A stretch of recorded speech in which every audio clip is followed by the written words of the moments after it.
LPS parents, this is a quick tutorial on how you can use the PowerSchool mobile app to view your students' progress through the year. First of all, you would have to have created a parent account online.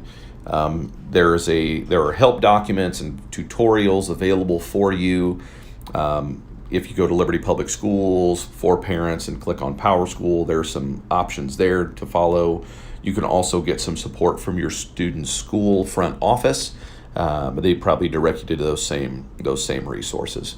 But once you have created a PowerSchool account, you can go to the App Store for Apple or whatever it is called for an Android device, and you can download the PowerSchool mobile app. Once you've done so and you open it for the first time, it's going to ask you if you want to receive push notifications. You can allow or not allow that. That is your personal choice. Once you've made that decision, then you see the screen where it's asking for a district code.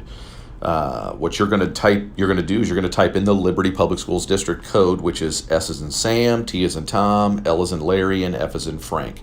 So STLF, just like it is on the screen there, and we're going to push continue. From there, you're going to see that you picked the right code because you can see that it's Liberty Public Schools. Then you're going to put in the username and password that you created when you made your parent account. I'm using a fake account, so I'm going to click down to password, and I'm going to type in my fake password, and I'm going to push go. Once I do that, it logs me into the screens where I can see my student or students. When you do this, you're going to see one student. Right now it's hard to see, but on the top right of my screen where it says OS in a little circle underneath the battery, normally that's where you would see a picture or your student's school picture. Also underneath the text where it says dashboard at the top, you're going to see 404 SRC test. That's the fake student's name we're using. This student and I only have one student. If you have multiple students, you would just touch the picture of your student in that top right, that little circle, and that will then open up a drop down where you can change between different students. I only have one test student to do this, so I can't show you that. But once we're here, this is an elementary student example, so it's going to look different between your elementary students and your secondary students. At the secondary level, we do letter grades, so your students have GPAs for the term they're in. They have letter grades for the courses they're in. On this screen, you're going to see numerous things are disabled. GPA is disabled.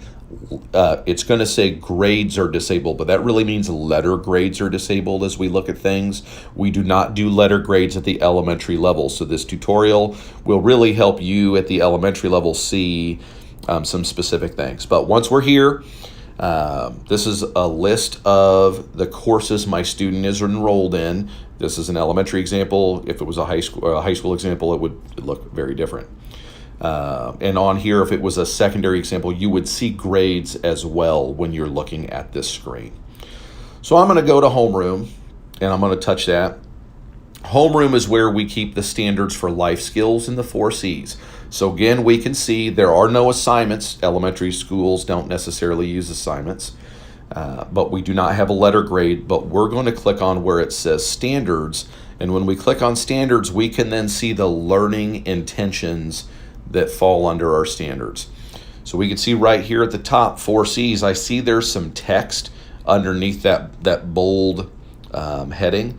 If I touch that part of the screen, I can see that this is a comment-only standard. So SRC test student needs to work on X, Y, or Z. Whatever comment that teacher wanted to share with you, you have an option to see.